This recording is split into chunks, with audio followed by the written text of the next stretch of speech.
হজ যাত্রীদের ভিসা ইস্যুর মেয়াদ বাড়াতে সৌদি আরবের প্রতি প্রধানমন্ত্রীর আহ্বান, ব্যবস্থা নেওয়ার আশ্বাস সৌদি রাষ্ট্রদূতের।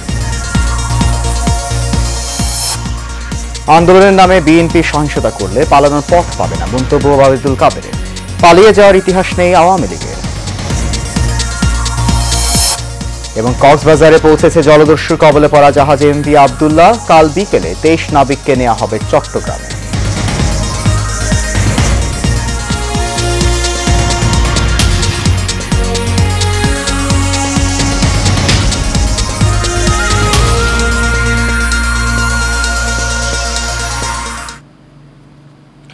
সবাইকে স্বাগত জানাচ্ছি এশিয়ান প্রাইম নিউজে। আপনাদের সাথে আছি আমি সৈয়দ মাহিউজ্জামান মুখর। শুনছেন বিআরবি কেবল ইন্ডাস্ট্রিজ লিমিটেড সংবাদ শিরোনাম। যাচ্ছি পুরো খবরে। নিবন্ধিত সকল হজ যাত্রী যেন হজ পালন করতে পারে, সেজন্য হজের ভিসা ইস্যুর মেয়াদ আরও বাড়াতে সৌদি আরবের প্রতি আহ্বান জানিয়েছেন প্রধানমন্ত্রী শেখ হাসিনা। সকালে গণভবনে ঢাকায় নিযুক্ত সৌদি আরবের রাষ্ট্রদূত ইসা বিন ইউসুফ আল দুহাইলান এর সৌজন্য সাক্ষাৎ করতে গেলে তিনি এই আহ্বান জানান। বৈঠকের পর ব্রিফিংয়ে প্রধানমন্ত্রীর speech writer M Nazrul Islam এসব তথ্য জানান। বিভিন্ন জটিলতায় সৌদি আরব থেকে এখনও ভিসা পাননি 10,000-এর বেশি হজ যাত্রী।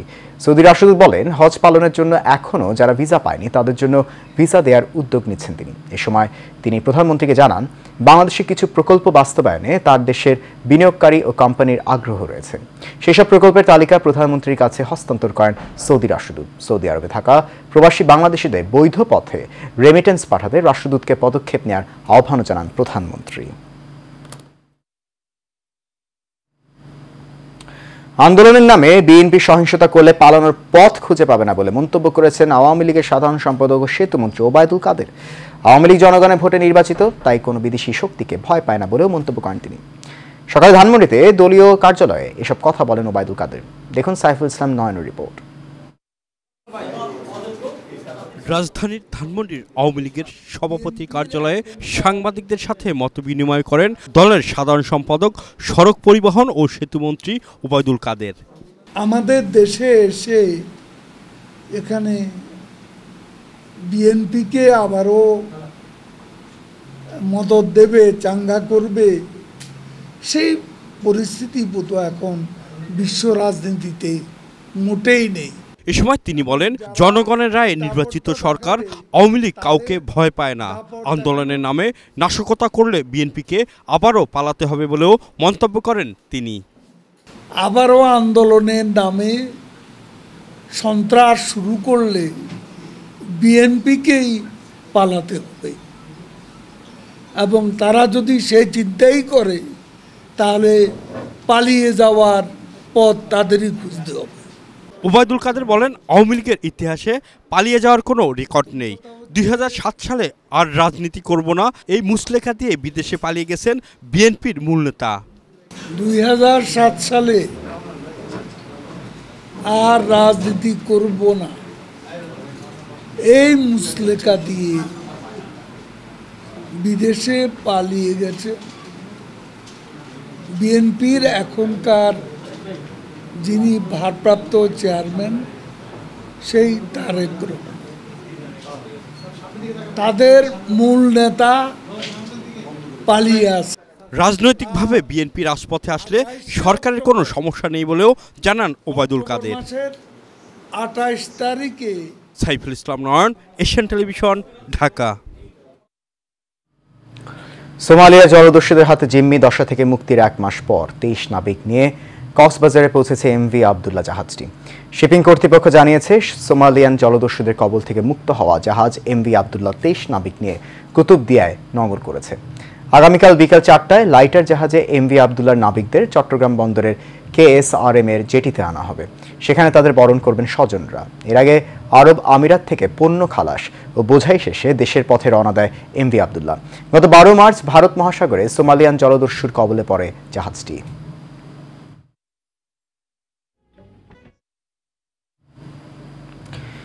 সারা বিশ্বের ন্যায় ইসরায়েল বিরোধী বিক্ষোভ এবং মানববন্ধন করেছে বঙ্গবন্ধু সৈনিক লীগ। শনিবার কেন্দ্রীয় শহীদ মিনারে সংগঠনের কেন্দ্রীয় কমিটির সভাপতি বীর মুক্তিযোদ্ধা আলহাজ হারুশিদ সিআইপির নেতৃত্বে এই বিক্ষোভ এবং র্যালি অনুষ্ঠিত হয়। এ সময় বিশ্বব্যাপী চলমান যুদ্ধ বন্ধে ব্যবস্থা নিতে বিশ্ব নেতাদের প্রতি আহ্বান জানান বীর মুক্তিযোদ্ধা আলহাজ হারুশিদ সিআইপি। শহীদুল হক জীবন এবং আবির হোসেনের ক্যামেরায় দেখুন কাউসার আহমেদের রিপোর্ট।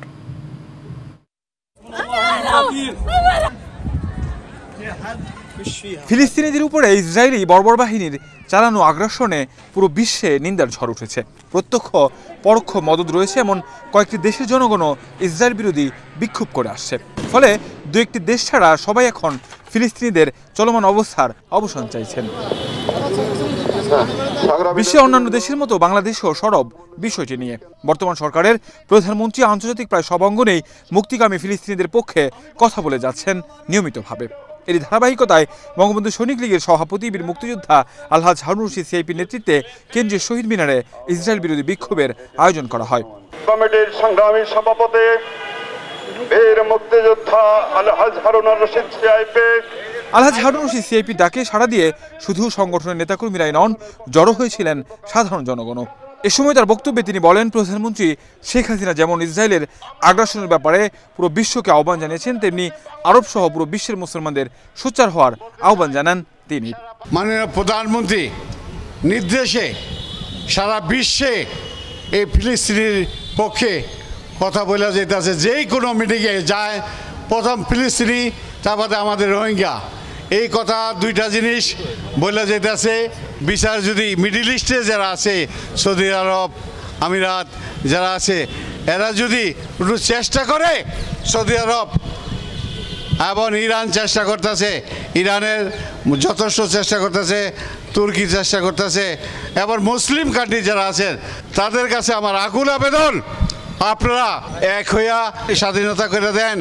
পাখির মতো গুলি করে হত্যা, নির্বিচারে নারী সহ একটি জাতিকে নিধন করা এই বর্বর জাতির বিরুদ্ধে সুযোগ থাকলে আরও একবার অস্ত্র ধরবেন বলে জানান বাংলাদেশের রণাঙ্গনের এই বীর মুক্তিযোদ্ধা। ইসরায়েলের বিরুদ্ধে ইসরায়েল যেন আল্লাহ তাআলা তাকে ধ্বংস করার জন্য আমরা দোয়া করি আল্লাহর কাছে। আল্লাহ তার যে এই শক্তি আল্লাহ দিছে, এই শক্তি একমাত্র আল্লাহ ছাড়া আর কেউ পারবে না, কারণ কেউ কথা সে রাখতেছে না। মাননীয় প্রধানমন্ত্রীর কাছে আকুল আবেদন, আপনি হুকুম করেন আমরা চলে যাই, ফিলিস্তিনের পক্ষে যুদ্ধ করব। আমরা মুসলমান এখন আমাদের আকুল আবেদন, সারা বিশ্বের মুসলমান এক হইয়া এই ইসরায়েলকে খতম করার ব্যবস্থা করুন, নাহলে ইসরায়েল আস্তে আস্তে ফিলিস্তিনকে শেষ করতেছে। এবং যেভাবে দেখলে চোখের পানি আসে, শিশু বাচ্চারা কিভাবে হত্যা করতেছে। এ সময় ইসরায়েলের চলমান এই যুদ্ধের নিন্দা জানান সৈনিক লীগের নেতাকর্মীরাও। অবিলম্বে এই আগ্রাসন বন্ধ না করলে পণ্য বয়কট সহ নানান কর্মসূচির কথা জানান তারা। আমরা ফিলিস্তিনের পক্ষে, আমরা আমাদের যতটুকু যোগ্যতা আছে সমস্ত যোগ্যতা দিয়ে ফিলিস্তিনিকে আমরা সাহায্য করতে চাই। আপনার হুকুম পেলে আমরা সারা বাংলাদেশের সমস্ত সৈনিক লীগের সৈনিকরা আমরা ফিলিস্তিনের পক্ষে যুদ্ধ করতেও প্রস্তুত। আমাদের নেত্রীও যদি হুকুম করে, আমরাও হাজার হাজার লক্ষ বাঙালি যুব আমরা যাব ফিলিস্তিনে যুদ্ধ করতে, ইসরায়েলের বিরুদ্ধে যুদ্ধ করতে, ফিলিস্তিনকে স্বাধীন করতে। আমরা নেত্রীর অপেক্ষা আছি। ওদের টার্গেট হলো শিশু, শিশুদেরকে যেভাবে নির্মমভাবে হত্যা করতেছে, আহত করতেছে, মা বোনদের হত্যা করতেছে। মহান আল্লাহ রাব্বুল আলামিনের কাছে প্রার্থনা, আল্লাহ তুমি ওদেরকে হেদায়েত দাও, নতুবা ওদেরকে ধ্বংস করে দাও। বঙ্গবন্ধু সৈনিক লীগ একটি যে পদক্ষেপ নিয়েছে, আজকের এই প্রতিবাদ করেছে, এটা অত্যন্ত ন্যায়সঙ্গত। এই প্রতিবাদে আমাদের নেতা হচ্ছেন, মধ্যমণি হচ্ছেন সিআইপি হারুন রশিদ, তার নির্দেশে আজকে আমরা এখানে সমবেত হয়েছি। যারা সব দেশ, জাতি এবং ধর্মের মানুষের এখন একটাই দাবি, অবিলম্বে বন্ধ হোক চলমান এই আগ্রাসন। পরে বঙ্গবন্ধু সৈনিক লীগের কেন্দ্রীয় সভাপতি আলহাজ হারুন রশিদ সিআইপির নেতৃত্বে কেন্দ্রীয় শহীদ মিনার থেকে একটি র্যালিও বের হয়।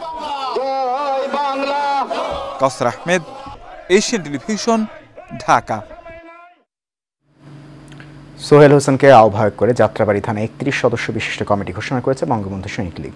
সোমবার বিকেলে এশিয়ান টেলিভিশনের প্রধান কার্যালয়ে বঙ্গবন্ধু সৈনিক লীগের সভাপতি বীর মুক্তিযোদ্ধা আলহাজ হারুন রশিদ সিআইপি এ আহ্বায়ক কমিটি ঘোষণা করেন। সৈনিক লীগ ঢাকা মহানগর দক্ষিণের আহ্বায়ক আবুল কালামের নেতৃত্বে নতুন কমিটির নেতারা বীর মুক্তিযোদ্ধা আলহাজ হারুন রশিদকে ফুলেল শুভেচ্ছায় সিক্ত করেন। এ সময় যাত্রাবাড়ি থানা বঙ্গবন্ধু সৈনিক লীগের আহ্বায়ক কমিটির নেতাকর্মীদের আলহাজ হারুন রশিদ সিআইপি ঐক্যবদ্ধভাবে সংগঠনের গঠনতন্ত্র অনুযায়ী চলার নির্দেশ দেন। একই সাথে আগামী দিনে স্মার্ট ও উন্নত বাংলাদেশ বিনির্মাণে প্রধানমন্ত্রী শেখ হাসিনার হাতকে শক্তিশালী করতে বঙ্গবন্ধুর আদর্শ বাস্তবায়নের আহ্বান জানান। তিনি বলেন, বঙ্গবন্ধুর সৈনিক লীগ আরও সুসংগঠিত হয়ে সারা বাংলাদেশে একটি রোল মডেল হিসেবে আবির্ভূত হবে।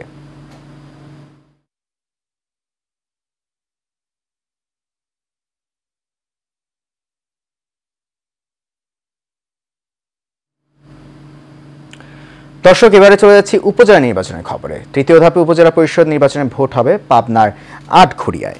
তো এরই মধ্যে শুরু হয়েছে প্রার্থীদের প্রচারণা। সেখানকার সার্বিক পরিস্থিতি নিয়ে সরাসরি যুক্ত হচ্ছেন আমাদের সহকর্মী ফজলুল হক। ফজলুল, আমাদেরকে জানান যে প্রচারণায় এখন প্রার্থীদের ব্যস্ততা কেমন দেখছেন?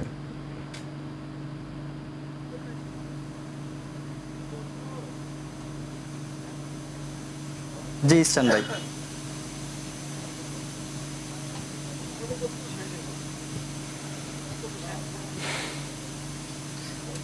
জি ধন্যবাদ মুখর। হ্যাঁ, আসলে আপনি জানেন যে সারা দেশে নেয় কিন্তু পাবনাতেও উপজেলা নির্বাচনের প্রচারণায় ব্যস্ত সময় পার করছেন প্রার্থীরা। আসলে এই নির্বাচনকে কেন্দ্র করে কিন্তু সরগরম হয়ে উঠেছে পাবনার সদর উপজেলা। আসলে এই নির্বাচনকে সামনে রেখে প্রার্থীরা ব্যাপক প্রচারণায় মাঠে ভোট প্রার্থনা করছেন ভোটারদের দ্বারে দ্বারে। আসলে এই বিষয় নিয়ে আমি একটু জানার জন্য চেষ্টা করব। আমাদের সাথে একজন প্রার্থী রয়েছেন আলহাজ কামিল হোসেন, তার কাছ থেকে জানবো যে আসলে এই নির্বাচনকে কেন্দ্র করে সে জয়ের ব্যাপারে কতটুকু আশাবাদী রয়েছেন। আপনাকে যে নির্বাচনটি আমরা ইনশাল্লাহ প্রায় 2 মাসের অধিক সময় ধরে পাবনা সদর উপজেলার 10টি ইউনিয়ন, 1টি পৌরসভা, আমরা প্রত্যেকটা অঞ্চলে প্রত্যেকটা এলাকায় আমরা গণসংযোগ করেছি, মানুষের সঙ্গে কথা বলেছি, বিভিন্ন নির্বাচিত প্রতিনিধিদের সঙ্গে বৈঠক করেছি। ইনশাল্লাহ তারা আমাকে আশ্বস্ত করেছেন যেহেতু পাবনা পরিবর্তনের একটি বাতাস বইছে এবং সাধারণ মানুষ, সাধারণ ভোটার এবং আমাদের দলীয় নেতাকর্মী, বিশেষ করে আবার এবারের নতুন ভোটার, তারা খুব উদ্দীপনার মধ্যে রয়েছেন যে ইনশাল্লাহ এবার আলহাজ কামিল হোসেনকে কাপ্রিজ মার্কা প্রতীকে ভোট দিয়ে বিজয়ী করবেন। এটা পাবনাবাসী আজকে ঐক্যবদ্ধ হয়েছেন। তার ধারাবাহিকতায় আজকে আমরা ইতিমধ্যে সাদুল্লাপুর, চত্বরাপুর বিভিন্ন অঞ্চলে গণসংযোগ করেছি। মানুষের ব্যাপক সারা উদ্দীপনার মধ্য দিয়ে আমরা আজকে সারাদিনের এই কর্মসূচি আপনারা নিজেও দেখছেন। এই এত রাত্রে এই চত্বরাপুর ইউনিয়ন টাটিপাড়া গ্রামে আমরা এখনও গণসংযোগ করছি। পাড়ায় মহল্লায় মানুষের দ্বারে দ্বারে ভোট চাচ্ছি। তাদের ভিতরে ব্যাপক একটি উদ্দীপনা এবং পাবনা ভোট হবে ইনশাল্লাহ ভোটারদের ব্যাপক উপস্থিতির মাধ্যমে, একটি উদ্দীপনার মধ্য দিয়ে, যেটা আমাদের মাননীয় প্রধানমন্ত্রী জননেত্রী শেখ হাসিনা চেয়েছেন, অংশগ্রহণমূলক উদ্দীপনার মধ্য দিয়ে যে নির্বাচনটি পূর্ণ হবে। আশা করি ইনশাল্লাহ এই নির্বাচন আগামী 29শে মে যে নির্বাচন, সেই নির্বাচনে আমি জয়ের বিষয়েও ইনশাল্লাহ আশাবাদী। আমাকে জি ধন্যবাদ আপনাকে। আসলে এত সময় শুনছিলাম আমরা একজন প্রার্থীর কাছ থেকে, এই সদর উপজেলায় কিন্তু 5 জন প্রার্থী প্রতিদ্বন্দ্বিতা করবেন। এই ছিল পাবনা সদর উপজেলার চরতারাপুর ইউনিয়ন থেকে নির্বাচনী সর্বশেষ তথ্য। ফজলুল, আপনাকে ধন্যবাদ। আমাদের সহকর্মী ফজলুল হক পাবনার আটঘরিয়া থেকে উপজেলা নির্বাচন প্রচারের সবশেষ তথ্য আমাদেরকে দিচ্ছিলেন। এই পর্যায়ে থাকছে সারা বাংলা প্রসঙ্গ।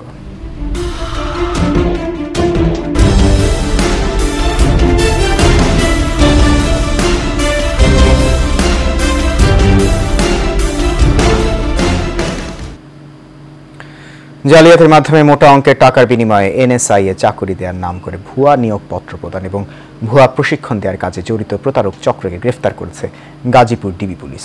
প্রতারক এই চক্রের কার্যক্রম ও গতিবিধি পর্যবেক্ষণ করে এনএসআই ও ডিবি পুলিশের যৌথ অভিযানে প্রতারক চক্রের 5 সদস্য ও 2 জন ভুয়া এনএসআই সদস্যকে আটক করে। আটককৃতদের প্রাথমিক জিজ্ঞাসাবাদে জানা যায় নীলফামারী জেলার লিওন ইসলাম নামের এক ব্যক্তি এই প্রতারণার নেতৃত্ব দিচ্ছিলেন। এনএসআই দেওয়া তথ্যের ভিত্তিতে আজ এনএসআই ও ডিবি পুলিশের যৌথ অভিযানে গাজীপুর মহানগরীর 52 নং ওয়ার্ডস্থ ভাদাম এলাকার 50 নং বাড়ির 2 ও 3 তলায় অভিযান চালায়। উক্ত অভিযানে সেখানে থাকা প্রতারক চক্রের 5 সদস্য এবং 2 জন ভুয়া এনএসআই এর সদস্যকে আটক করা হয়।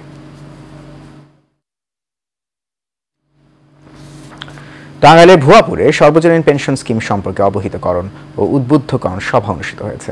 দুপুরে উপজেলা প্রাঙ্গণে অনুষ্ঠিত সর্বজনীন পেনশন স্কিম মেলার উদ্বোধন করেন টাঙ্গাইল 2 আসনের সংসদ সদস্য ছোট মনির। পরে উপজেলা অডিটোরিয়ামে আলোচনা সভায় উপজেলা নির্বাহী অফিসার মামুনুর রশিদের সভাপতিত্বে অন্যান্যের মধ্যে বক্তব্য রাখেন সহকারী কমিশনার ভূমি ফাহিমা বিনতে আক্তার, প্রেস ক্লাবের সভাপতি আব্দুর রাজাক সহ আরও অনেকে।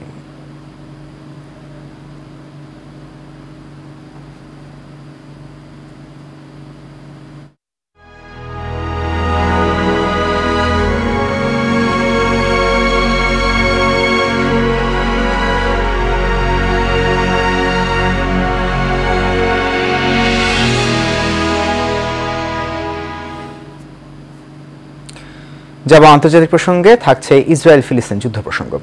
গত একদিনে গাজা উপত্যকায় ব্যাপক তাণ্ডব চালিয়েছে ইসরায়েল। এতে প্রাণ হারিয়েছেন অন্তত 63 ফিলিস্তিনি। এর মধ্যে রাফা শহরের মৃত্যু হয়েছে 18 জনের। হামাস নিয়ন্ত্রিত স্বাস্থ্য মন্ত্রণালয় এই তথ্য প্রকাশ করে। রাফা শহর থেকে প্রায় 3 লাখ ফিলিস্তিনি অন্যত্র সরে গেছে। স্থল অভিযানের উদ্দেশ্যে ইসরায়েল সরে যাওয়ার নির্দেশ দেওয়ার পর থেকে এই শহর থেকে পালিয়ে যেতে থাকে সাধারণ ফিলিস্তিনিরা।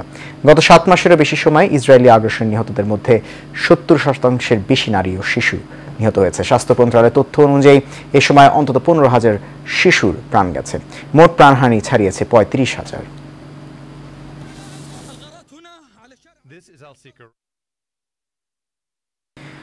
জানাবো বাণিজ্য সংবাদ। গ্রামীণ ফোন গ্রাহকরা এখন মাইজিপি অ্যাপ থেকেই সহজে ও নির্বিঘ্নে বিকাশ অ্যাকাউন্ট খুলতে পারছেন। এ লক্ষ্যে দেশের স্মার্ট কানেক্টিভিটি প্রোভাইডার গ্রামীণ ফোন পার্টনারশিপ করেছে দেশের বৃহত্তম মোবাইল আর্থিক সেবাদাতা প্রতিষ্ঠান বিকাশের সাথে। গ্রামীণ ফোনের প্রধান নির্বাহী কর্মকর্তা ইয়াসির আজমান, বিকাশের প্রতিষ্ঠাতা এবং প্রধান নির্বাহী কর্মকর্তা কামাল কাদির জানান, মাইজিপি অ্যাপের সার্ভিস সেকশনে এখন থেকে বিকাশ রেজিস্ট্রেশন পেজ নামে একটি ডেডিকেটেড আইকন থাকবে, যেখানে গ্রাহকরা মাত্র 1 ক্লিকেই বিকাশের গ্রাহক নিবন্ধন প্রক্রিয়া শুরু করতে পারবেন।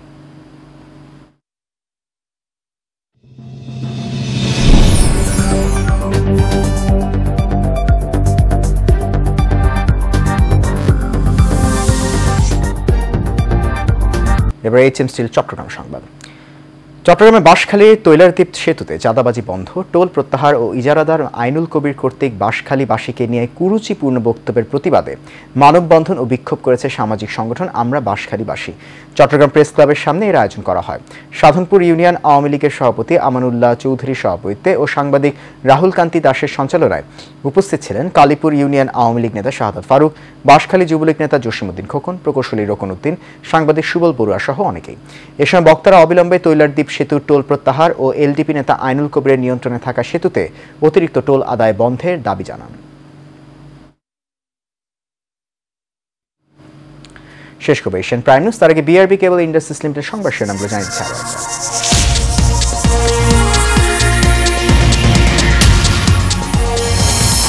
হজ যাত্রীদের ভিসা ইস্যুর মেয়াদ বাড়াতে সৌদি আরবের প্রতি প্রধানমন্ত্রীর আহ্বান, ব্যবস্থা নেওয়ার আশ্বাস সৌদি রাষ্ট্রদূতের।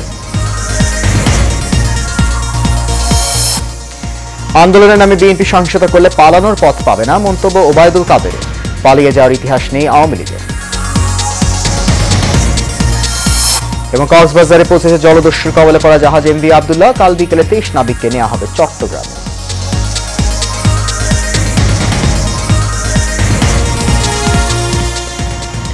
এশিয়ান প্রাইম নিউজ এ পর্যন্তই। আমাদের পরবর্তী আয়োজন দেখার আমন্ত্রণ রইল। এতক্ষণ সঙ্গে থাকার জন্য অনেক ধন্যবাদ সবাইকে। শুভরাত্রি।